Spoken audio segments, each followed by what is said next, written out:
అందరికీ నమస్తేనొల్లా welcome to MR media Telangana. నేను మీ రేఖర్. కాకినాడలో తుని ఇన్సిడెంటు మనందరికీ తెలిసిందే. దాదాపు 2 తెలుగు రాష్ట్రాల్లో సంచలనం రేపుతా ఉన్నది. దేశవ్యాప్తంగా కూడా ఈ ముచ్చట పోయింది. పాపము ఆ 2.5 ఏళ్ల చిన్నారి ఎక్కడికి పోయింది, ఏం కథ అనేది ఒక పెద్ద క్వశ్చన్ మార్క్. ఇప్పుడు ఒక వీడని మిస్టరీగా తయారైంది. ఏమైంది, ఏం జరిగింది, మొత్తం మీద ఈ అంశాలన్నీ మనం ఇక్కడ మాట్లాడుకుందాము. దానికంటే ముందుగల్లా ఒక అంశం మాట్లాడుకోవాలి. ఒక సబ్స్క్రైబ్ చేసుకోండి. మీ ఒక్క సబ్స్క్రైబ్ నాకు ఎంతో బలాన్ని ఇస్తుంది. చూస్టల్లో ఒక లైక్ కూడా కొట్టుండ్రి. ఇక ముచ్చట్లకు పోతే ఒక అంశము, ఆ అమ్మాయి కంటే జాహ్నవి అమ్మాయి ముచ్చట మాట్లాడే కంటే ముందుగాల నేను ఒక అంశం చెప్పాలని చెప్పిన. కొన్ని ఛానళ్ళు ఉన్నాయి, మరి ఎందుకు వార్తలు చేస్తున్నాయి ఏం కథ తెలియదు. కానీ దొరికింది అని ఒకరు పెడతారు, వెంట్రుకలు కనబడ్డాయి అని చెప్పేసి ఇంకొకరు పెడతారు, కిడ్నాప్ చేసిండ్రా అని చెప్పేసి ఇంకొకరు పెడతారు, జాహ్నవి ఇక్కడనే ఉన్నది అని చెప్పేసి ఒకరు పెడతారు. ఒకరంటే దాదాపు ఒక సంస్థనైతే నిజంగా చెప్పాలంటే మరి ఎందుకు ఇటువంటి తమ్నేల్స్ పెడుతుందో తెలియదు. కానీ అంటే వ్యూస్ కోసం, వ్యూవర్షిప్ కోసం, రేటింగ్ కోసం ఏ తమ్నేల్ పెడితే ఆ తమ్నేల్, ఏ తమ్నేల్ పెడితే ఆ తమ్నేల్ పెడతారా? నాకు అర్థం కాక నేను అడుగుతున్నా. ఎటువంటి తమ్నేల్ అయినా పెడతారా? పాప మా అమ్మా నాన్న, ఆ పిల్ల తల్లిదండ్రుల బాధ చూసైనా ఇటువంటి తమ్నేల్స్ పెట్టద్దు అని చెప్పేసి అనిపించలేదా వీళ్ళకు? దొరికింది అమ్మాయి అని చెప్పేసి పెడతారు. ఇక దొరికింది నా బిడ్డ తీసుకొని వస్తుండ్రు పోలీసులు అనుకోవాలి నా తల్లిదండ్రులు. ఎందుకు అబద్ధపు తమ్నేల్స్ పెట్టడం ఎందుకు? అబద్ధపు టైటిల్స్ ఇవ్వడం ఎందుకు? కోరుకోండి, దొరకాలని కోరుకుంటున్నామని చెప్పేసి మనస్ఫూర్తిగా కోరుకుంటున్నామని చెప్పుండ్రి. ఈ పిచ్చి పిచ్చి తమ్నేల్స్ దొరికింది, వస్తుంది, తీసుకొస్తారు పోలీసులు అని ఇటువంటి తమ్నేల్స్ పెడితే ఆ అమ్మా నాన్న ఎన్ని ఆశలతో ఎదురు చూస్తారు చెప్పుండ్రి. మన ఇళ్ళల్లో పిల్లలు ఉన్నారు, మనకి ఇటువంటి సిచ్యువేషన్ ఏర్పడితే పక్కన వాళ్ళు ఇటువంటి తమ్నేల్స్ పెడితే ఎటువంటి పరిస్థితులు, ఎటువంటి ఇబ్బందులు కలుగుతాయి ఒక్కసారి ఆలోచన చేయాలి కదా. ఏమైనా బుర్రుండి పెడుతున్న తమ్నేల్సా, లేకపోతే బుర్ర లేక పెడుతున్న తమ్నేల్సా? కళ్ళు ఏమైనా నెత్తి మీదకి ఎక్కినాయా, లేకపోతే మెదల్లో ఉండాల్సిన గుజ్జేమన్నా మోకాళ్ళకు జారిపోయిందా? ఎందుకు ఈ తమ్నేల్స్ పెట్టడం? పాపము పోయిన శనివారం తప్పిపోయింది అమ్మాయి. ఇళ్ళకి వారం రోజులు, సరిగ్గా అంటే 7 రోజులు. ఇంతవరకు అమ్మాయి జాడలేదు. ఒక చిన్న క్లూ ఉండే అమ్మాయి పోతా ఉన్నది, జాహ్నవి పోతా ఉన్నది, 2.5 ఏళ్ళ అమ్మాయి పోతా ఉన్నది. ఆ అమ్మాయి వెనక ఈ పెంపుడు కుక్క ఏదైతే ఉన్నది, సాధకం కుక్క, ఈ సాధకం కుక్క పడిపోయింది. గక్కడి వరకే ఆ సీసీ కెమెరా రికార్డు ఉన్నది. అమ్మాయి తప్పిపోయింది, కుక్క తప్పిపోయింది. అయితే ఇక్కడ జరిగిన సందర్భం ఏంటంటే పామాయిల్ తోట ఉన్నది. 50 ఎకరాలు 60 ఎకరాలు ఆ పామాయిల్ తోట ఉన్నది. ఆ కాకినాడ జిల్లా తుని ఆ ఏరియాలో ఆ 50 ఎకరాల పామాయిల్ తోట ఉన్నది. దాదాపు మామిడి తోటల కాడ కావలు ఉండడం, లేకపోతే పౌల్ట్రీ ఫామ్ల దగ్గర కావలు ఉండడం, వాచ్మెన్ డ్యూటీలు చేయడం, ఇట్లాంటి పెద్ద పెద్ద తోటల దగ్గర డ్యూటీలు చేయడము కొన్ని ఫ్యామిలీస్ అక్కడనే ఉండిపోతాయి. ఎక్కువగా మన తెలంగాణ రాష్ట్రంలో వేరే వేరే రాష్ట్రాల నుంచి వచ్చి పౌల్ట్రీ ఫామ్ల దగ్గర వాళ్ళు జీతాలకు పనిచేస్తూ ఉంటారు. అంటే వాచ్మెన్ నౌకరు, వాచ్మెన్ డ్యూటీ చేస్తూ ఉంటారు, ఫ్యామిలీతోనూ ఉంటారు అక్కడ. అయితే ఇక్కడ ఆయిల్ పామ్ తోట కూడా ఏదైతే ఉన్నదో ఈ తోటకు 50-60 ఎకరాల ఈ తోటకు ఈ ఫ్యామిలీ కాపలాగా ఉన్నది అన్నట్టు. ఆ 2.5 ఏళ్ళ చిన్నారి వాళ్ళ అమ్మ నాన్న, మరి ఇంకెవరెవరు ఉంటారో తెలియదు, కానీ మొత్తం మీద వాళ్ళు కాపలాగా ఉన్నారు. కాపలాగా ఉన్న తర్వాత ఏమైంది మరి, ఈ పామాయిల్ తోట దాటిన తర్వాత ఒక అడవి ఉంటుందట. అంటే క్రూరముగాలు అవి వచ్చేంత అడవి కాదు అని చెప్పేసి మాట్లాడుతూ ఉన్నారు. చెప్పలే మరి ఈ మధ్య కాలంలో ఊళ్ళల్లో కూడా ఎంటర్ అవుతూ ఉన్నాయి క్రూర మృగాలు. సరే, ఏదేమైనప్పటికీ కూడా వారం రోజులు అవుతుంది. పామాయిల్ తోటలో డ్రోన్స్ ఎగిరేసిండ్రు. ఆ డ్రోన్స్కి కూడా ఎక్కడ చిక్కలే. కొన్ని బృందాలుగా పోలీసులు ఏర్పడి దాదాపు 100 మంది పోలీసులు గాలించారు అని చెప్పేసి కూడా వార్తలు వచ్చినాయి.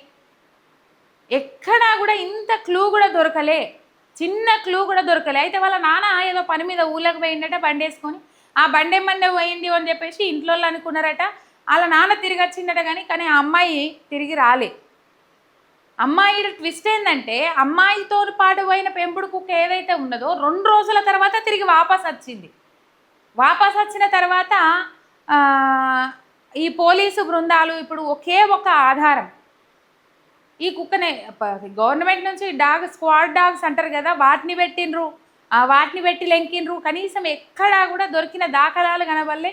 కనీసం ఆ డాగ్స్ కూడా ఇంత మురక చూసి ఇక్కడ ఇటువైపు వెళ్ళిర్రు అని చెప్పేసి కూడా ఎటువంటి క్లూ దొరకలే. ఉన్న ఆధారం అంతా పాపతోను పోయి తిరిగి వచ్చిన కుక్క ఏదైతే ఉన్నదో, పెంపుడు జంతువు ఏదైతే ఉన్నదో దాని మీదనే ఉండే. దానికి ఏం చేసిండ్రు ఆఫీసర్లు, ఇక ఈ కుక్క ఒకటే దిక్కు, ఈ కుక్కనే మనకు చూపెట్టాలి, ఈ కుక్కనే మనకి ఎటువైంది ఏం కథ అనేది అది చేయాలి అని చెప్పేసి జీపీఎస్ ట్రాకర్ ఏదైతే ఉంటుందో దాన్ని అమర్చి ఆ కుక్క ఎంత దూరం పోతే అంత దూరము దూరం ఉండి వెనకెక్కనే పోయిండ్రట. కానీ ఆ కుక్క ఏం చేసింది, కొన్ని కిలోమీటర్లు పోయి మళ్ళా వెనుకకు వాపస్ వచ్చింది. ఇక్కడ ముచ్చట ఏంటంటే ఆ పిల్ల, ఆ అమ్మాయి పోయిన తర్వాత, ఆ కుక్క పోయిన తర్వాత దాదాపు ఒక 2-2.5 గంటలు 3 గంటలు బీభత్సమైన వాన పడ్డదట. పోయిన తర్వాత బీభత్సమైన వాన పడ్డదట. మరి వానలేమన్నా ఎక్కడ చిక్కుకున్నది పాప, ఏంది ఏం కథ అనేది ఇంతవరకు ఇంత జాడా పత్త కూడా లేదు, వాళ్ళకి ఇంత క్లూ కూడా లేదు. ఆ ఉన్నొక్క ఆధారము, ఆ ఉన్న ఒక క్లూ ఆ కుక్కనే చూపెడుతుందేమని చెప్పేసి ఆ కుక్క మీదనే అందరు ఆశలు పెట్టుకున్నారు. పాపం ఆ కుక్క కూడా ఇలా జీవిడిచింది, ఒక వింత ప్రవర్తనతోని జీవిడిచింది. మామూలుగా ఊళ్ళల్లో కుక్కలు ఇట్లా సొలుక్కుంటా జీవిడిస్తాయి కదా, గట్లనే జీవిడిచింది కుక్క. ఎందుకు జీవిడిచింది ఏం కదా అనేది కూడా తెలియదు. మరి ఎండలో తిరిగి దానికి పానం గావరాయి జీవిడిచిందా, లేకపోతే ఇందులో ఏమన్నా ట్విస్ట్ ఉన్నదా, లేకపోతే ఏం జరిగింది? కొంతమంది పెడుతున్నారు కుక్కను చంపేసిండ్రా అనుమానం, కుక్కను ఎవరన్నా ఏమన్నా పెట్టి చంపేసిరా అన్న అనుమానం కూడా వ్యక్తం చేస్తూ ఉన్నారు. మరి అనుమానం వ్యక్తం చేయడంతో పాటు కొన్ని థంబ్నెయిల్స్ అయితే అవే పెట్టుకొని నడిపిస్తూ ఉన్నారు. సరే, మొత్తం మీదకి ఈ ఆఫీసర్లకు మాత్రం పాపం అంతు చిక్కట్లేదు, పాప జాడ దొరుకుతలేదు, పాప ఆచూకీ దొరుకుతలేదు. ఒకవైపు వాళ్ళ తల్లిదండ్రులు విలవిలలాడుతూ ఉన్నారు. వాళ్ళ అమ్మనైతే ఆఫీసర్ల కాళ్ళ మీద పడి బోరున ఏడిచింది. సారు, మీరు ఇంతమంది ఇన్ని టీములుగా ఇంతగానో కష్టపడతా ఉన్నారు, వారం రోజులకేళ్ళు నా బిడ్డ కొరకు, మీ కష్టాన్ని చూసేనే నా బిడ్డ నాకు దొరకాలి సారు అని చెప్పేసి కాళ్ళ మీద పడి విలపిస్తూ ఉన్నది వాళ్ళ అమ్మ, జాహ్నవి వాళ్ళ అమ్మ. చిన్న పాప అయితే కుక్క ఇక్కడ నుంచి పోతుంది కదా, దానికి జీపీఎస్ ట్రాకర్ అమర్చిండ్రు, అది ఎటు పోతుంది ఏం కథ అని చెప్పేసి. అక్కడ నుంచి కొంత దూరం పోతే ఊళ్ళకు పోయింది. మరి కుక్కనైతే ఊళ్ళకు పోయింది, అక్కడ ఇల్లులు అయితే కనబడతా ఉన్నాయి. ఈ కుక్కనే అది, ఈ కుక్కకు జీపీఎస్ ట్రాకర్ అయితే అమర్చిండ్రు, ఎక్కడ దాకా పోతుంది ఏం కథ అని. పాపం కుక్క అయితే జీవిడిచింది ఇయ్యాల. మరి ఊరు వైపు ఏమన్నా పోయిందా, నిజంగానే పాప ఊరి వైపు వెళ్ళిందా, ఊరి వైపు పోతే ఎవరన్నా ఏమైనా చేసిండ్రా, అంటే కిడ్నాప్ చేసిండ్రా అన్న అనుమానాలు అయితే ఉన్నాయి. మరి ఊళ్ళ వైపు పోతే మాత్రం సీసీ కెమెరాలు ఉండాలి, మరి సీసీ కెమెరాలో రికార్డ్ అయిందా లేదా తెలియదు. కానీ మొత్తం మీద ఈ కుక్క కొన్ని కిలోమీటర్లు పరిగెట్టుకుంటూ పోయింది. కొద్ది దూరంలో నుంచి ఆఫీసర్లు ఫోన్లో చూసుకుంటా దాన్ని పసిగట్టిండ్రు, అది ఎక్కడ దాకా పోతుంది ఏం కథ అనేది పసిగట్టిరు. కాకపోతే అది కొద్ది దూరం పోయి మళ్ళీ రిటర్న్ వచ్చేసిందట. వచ్చేసిన తర్వాతనా మరి రాకముందా తెలియదు. కానీ జాహ్నవి వాళ్ళ అమ్మతోని మాత్రము ఒక వింత ప్రవర్తన అయితే అది బిహేవ్ చేసినట్టు, అంటే వింత ప్రవర్తన అంటే మనకు కనబడ్డది ఆటోమేటిక్గా, అది అరవడం కానీ లేకపోతే ఇంకా రకంగా మొత్తుకోవడం కానీ మనకు కనబడ్డది. ఇది పాప అండ్ ఆ పెంపుడు కుక్క ఫోటో. పాప చాలా రోజులే వాళ్ళ తల్లిదండ్రులు అయితే ఎదురు చూస్తూ ఉన్నారు.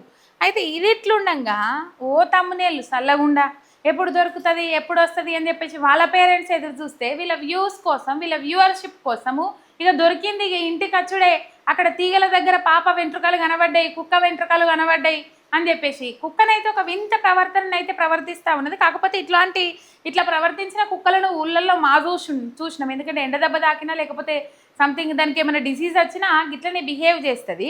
కానీ అక్కడ పోయాల్సిన తర్వాత కుక్క ప్రవర్తన మారింది అని చెప్తా ఉన్నారు. మరి అక్కడ ఏమన్నా వింత ఘటనను ఏమన్నా చూసిందా కుక్క, లేకపోతే తెలియదు. ఈ పెంపుడు జంతువులు నెగిటివిటీని మొత్తము అది చేసుకొని అవే మొత్తం అదైపోతాయి అని కూడా అంటారు. అట్లా గుట్లా ఏమైనా జరిగిందా, అక్కడ ఏమైనా చూసిందా కుక్క తెలియదు. కానీ పాపం ఉన్న ఒక్క ఆధారం కూడా పోయింది. నిజంగా చాలా బాధ అనిపిస్తూ ఉన్నది. ఏళ్ళకి వారం రోజులు నిజంగానే పాప పామాయిల్ తోటలో తప్పిపోయి ఉంటే ఇప్పటికీ క్షేమంగా ఉండే అవకాశాలు ఉన్నాయా లేవా, ఏంది ఏం కథ అనేది మాత్రం తెలియదు. కానీ అందరూ దాదాపు మనం అప్పట్లో చూసేటోళ్ళము, బోరు బావులలో ఎవరైనా పిల్లలు పడ్డారంటే రెస్క్యూ ఆపరేషన్ చేసి జేసీబులు తెచ్చి తవ్వి తీసి లోకమంతా కోరుకునేది వాళ్ళు బతకాలి, వాళ్ళు మంచిగా ఉండాలి అని చెప్పేసి. జాహ్నవి విషయంలో కూడా చాలా మంది అదే కోరుకుంటా ఉన్నారు. ఈ పిచ్చి థంబ్నెయిల్స్ పెట్టేటోళ్ళు తప్ప ఓన్లీ వాళ్ళకు వ్యూవర్షిప్ కావాలి. అండ్ మా జీవితంలో కూడా ఒకటి జరిగింది ఇట్లాంటిది. అంటే ఎప్పుడు ఇంటికాడ ఉన్నప్పుడు ఒక అట్లాస్ సైకిల్ అని ఉంటుంది. అట్లాస్ సైకిల్ కొత్తగా కొనుకొచ్చుకున్నాడు మా బాపు. దాదాపు 5,000-6,000 రూపాయలు. కుక్కలు ఇట్లా ఎంబడబడి పోతాయా అన్నదానికి నేను ఎగ్జాంపుల్ చెప్తా ఉన్నా. దాదాపు ఇది ఒక 2015వ సంవత్సరం అని అనుకుంటా. అట్లాస్ సైకిల్ తెచ్చుకున్నాడు. అట్లాస్ సైకిల్ తెచ్చుకున్న తర్వాత ఒకరోజు తొక్కిండు. సెకండ్ డే ఇంటి ముంగట్నే కదా ఎవరు కొంటపోరు అని చెప్పేసి దానికి తాళం వేయకుండా అట్లనే పెట్టిండు. ఏం చేసిండు, మాకొక కుక్క ఉండే, దాని పేరు మిన్ను అని పెట్టుకున్నాము. ఆ పెంపుడు కుక్క ఉండే, ఊళ్ళల్లో కుక్కలు ఉంటాయి కదా, ఆ పెంపుడు కుక్కకు మిన్ను అని పేరు పెట్టుకుంటే, అయితే ఈ సైకిల్ ఏదైతే ఉన్నదో ఆ దొంగోడు ఎత్తుకొని పోయిండు అన్నట్టు సైకిల్. ఈ సైకిల్ కనవల్లే అప్పటి నుంచి మా కుక్క కనవల్లే. అది సైకిల్ మీద మరి మా బాబు పోతుండని చెప్పేసి సైకిల్ ఎంబడబడి పోయిందా తెలియదు, లేకపోతే సైకిల్ దొంగోడు ఎత్తుకపోతుండని చెప్పేసి మన ఎంబడబడి పోయిందా తెలియదు, కానీ సైకిల్ అటే పోయింది, కుక్క అటే పోయింది. ఇంక అప్పుడు సీసీ కెమెరాల కథ కార్ఖానా ఎక్కడిది లేవు, ఊళ్ళల్లో అంత ఫెసిలిటీస్ లేకుండే కదా. అవి ఇట్లా పెంపుడు కుక్కలు విశ్వాసం చూపెడతాయి. వాళ్ళు పోతున్నారు అని అన్నప్పుడు వాళ్ళు ఎంబడబడిపోతాయి, లేకపోతే ఏదైనా థ్రెట్ ఉన్నది అన్నప్పుడు కూడా అక్కడ పోయి పోతాయి. మరి ఆ కుక్కను వాడు ఏం చేసిండు ఏం కథ కూడా, కుక్క రిటర్న్ అయితే రాలేదు, వాడు ఏం చేసిండు ఏం కథ కూడా తెలియదు. ఇగో ఇట్లా జరుగుతాయి, కుక్కలు పోతాయి, పెంపుడు జంతువులు విశ్వాసం చూపెడతాయి. కొన్ని కుక్కలు అయితే నిజంగా మస్తు విశ్వాసం చూపెడతాయి. మరి జాహ్నవి కేసు విషయంలో కూడా, జాహ్నవి అంశంలో కూడా మరి దొరకాలని కోరుకుందాం మనస్ఫూర్తిగా. పాప ఎక్కడన్నా క్షేమంగా ఉండాలని కోరుకుందాం. మా ఎంఆర్ మీడియా తెలంగాణ తరపున అయితే మనస్ఫూర్తిగా కోరుకుంటున్నాం. ఇక చెత్త తమ్మునేల్స్ పెట్టుడు బంద్ చేయండి జరా, మీ వ్యూవర్షిప్ కోసం దొరికింది అని చెప్పేసి, నిజంగా దొరికితేనే దొరికింది అని పెట్టుండ్రి. 1000 కళ్ళతో ఇది దాదాపు దేశవ్యాప్తమైంది ముచ్చట. మిమ్మల్నే తిట్టుకుంటారు అనవసరంగా. వీళ్ళకి ఏమైనా బుద్ధున్నదా జ్ఞానం ఉన్నదా అని చెప్పేసి మాట్లాడుకుంటారు. దయచేసి మీలాంటి వాళ్ళు చేయబట్టి నిజం చెప్పేటోళ్ళ విలువలు తీసేయకండి, అబద్ధాలు అస్సలు పెట్టకండి. అవసరమా అబద్ధాలు పెట్టి? ఇలా అటువంటి సెంటిమెంట్ ఇష్యూలో కూడా, అటువంటి సెంటిమెంట్ అంశంలో కూడా మీరు పిచ్చి పిచ్చి తమ్నేల్స్, అబద్ధపు తమ్నేల్స్ పెట్టి వ్యూవర్షిప్ రాబట్టుకోవాలని చూస్తున్నారంటే మీరు ఈ మీడియా రంగంలోకి ఎందుకు వచ్చిర్రు? మరి 4th ఎస్టేట్గా ఉండడానికి వచ్చిర్రా, లేకపోతే నిజమైన వార్తలు అందియడానికి వచ్చిర్రా, లేకపోతే ఫేక్ వ్యూవర్షిప్ ఏమంటారు ఫేక్ తమ్నేల్స్ పెట్టి వ్యూవర్షిప్ దొబ్బుకోవడానికి వచ్చిర్రా? మాత్రం అర్థమైతే లేదు. జర 2 చేతులెత్తి దండం పెట్టి అడుగుతున్నా, ఇటువంటి తమ్నేల్స్ అయితే పెట్టకుండ్రి, ఇబ్బంది పెట్టకూరి ఆ కుటుంబాన్ని. వాళ్ళు ఎదురు చూస్తారు కదా, దొరికిందేమో అని చెప్పేసి ఆశతో ఎదురు చూస్తారు కదా. ఇటువంటి తమ్నేల్స్ పెడితే పాపం వాళ్ళు అక్కడ చాలా రెస్క్యూ ఆపరేషన్ చేస్తూ ఉన్నారు. వాళ్ళకు ఒక సవాల్ అయిపోయింది ఈ అంశం, ఎందుకంటే అది అడవి ప్రాంతం కాబట్టి. ఇగో ఇది కథ. ఒక సబ్స్క్రైబ్ చేసుకొని సపోర్ట్ చేయండి. మీ ఎంఆర్ మీడియా తెలంగాణ శనార్థి.